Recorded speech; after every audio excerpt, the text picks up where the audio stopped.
বাংলাদেশের ভৌগোলিক উপনামগুলো আপনি কি জানেন? নিশ্চয় জানেন না। আজকে জানতে পারবেন এই ছোট্ট একটা ভিডিওর মাধ্যমে। চলুন দেখি বাংলাদেশের ভৌগোলিক উপনামগুলো। বাংলাদেশের ভৌগোলিক উপনামগুলো জানুন।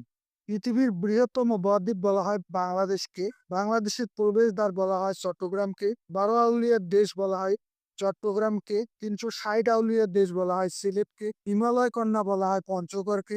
সাগরকন্যা বলা হয় কুয়াকাটাকে। বাংলাদেশের ভেনিস বলা হয় বরিশালকে। প্রাচ্যের ডেন্ডি বলা হয় নারায়ণগঞ্জকে। সিল্ক সিটি বলা হয় রাজশাহীকে। উত্তরবঙ্গের প্রবেশদ্বার বলা হয় বগুড়াকে। বাংলার শস্য ভান্ডার বলা হয় বরিশালকে।